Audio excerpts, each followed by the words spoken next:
लोकसभा चुनाव अकेले लड़ने के बाद अब विधानसभा चुनाव के लिए बसपा ने गठबंधन की शुरुआत कर दी है। ये शुरुआत हरियाणा में इंडियन नेशनल लोक दल के साथ गठबंधन से की गई है। गठबंधन के बाद मायावती ने बयान दिया है कि हरियाणा में लोग इसे तीसरे मोर्चे के तौर पर स्वीकार कर रहे हैं। इसके बाद अब ये चर्चा तेज हो गई है, क्या बसपा आगे अन्य राज्यों में भी गठबंधन करेगी?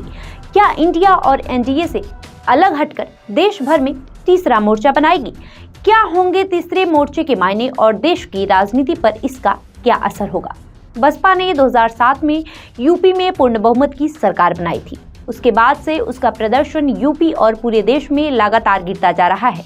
यूपी में पिछले विधानसभा चुनाव में उसे एक सीट मिली और महज 12.80% वोट मिले थे। वहीं हाल में हुए लोकसभा चुनाव में उसे एक भी सीट नहीं मिली और वोट प्रतिशत 9.39 पर सिमट गया। इस दौरान बसपा ने कई प्रयोग किए लेकिन उसे खास सफलता नहीं मिली।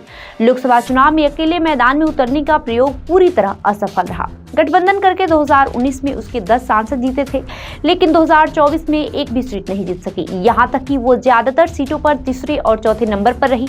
अब ऐसे में उसे फिर साथी की तलाश है। यही वजह है कि इसकी शुरुआत वो विभिन्न राज्यों के विधानसभा चुनाव से कर रही है। हरियाणा में बसपा इनेलो के गठबंधन का ऐलान कर दिया है। पार्टी सूत्रों का कहना है कि अन्य राज्यों में भी बसपा इंडिया और एनडीए से अलग हटकर क्षेत्रीय पार्टियों से गठबंधन कर सकती है। खुद मायावती ने भी हरियाणा में तीसरे मोर्चे की बात कहकर इशारा किया है। इससे पंजाब में अकाली दल से लोकसभा चुनाव से पहले गठबंधन की तैयारी थी, लेकिन ऐन वक्त पर गठबंधन नहीं हुआ। सूत्रों का कहना है कि अगले साल अकाली दल यदि इंडिया और एनडीए के साथ नहीं आता है तो वो विकल्प खुला है।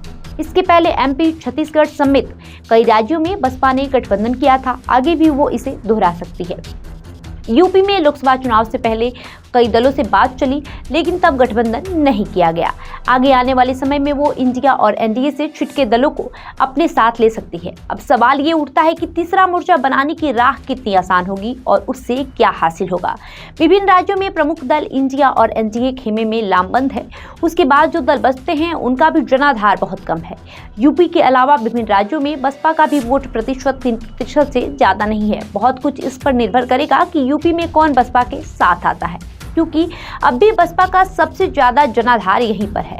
फिलहाल तीसरा मोर्चा बनाकर बहुत कुछ बड़ा उलटफेर कर पाना मुश्किल है। कुछ राज्यों में वो गठबंधन करती है तो इतना जरूर है कि अपना प्रदर्शन कुछ बेहतर कर ले। बसपा के अब तक के अपने सभी प्रयोग फेल हो चुके हैं। उसे अपने दलित वोट बैंक की चिंता भी सता रही है। गठबंधन के जरिए वो खुद को मजबूत दिखाना चाहती है। इससे ये संदेश जाएगा कि बसपा का प्रदर्शन पहले से कितना भी गिर गया हो, लेकिन अब भी इसकी स्थिति अच्छी है। दूसरी पार्टियां उसके साथ आना चाहती है। इस मजबूती से उसका अपना वोट बैंक काफी हद तक वापस आ सकता है। बहरहाल आपका इस खबर को लेकर क्या राय है, हमें कमेंट करके जरूर बताएं। धन्यवाद।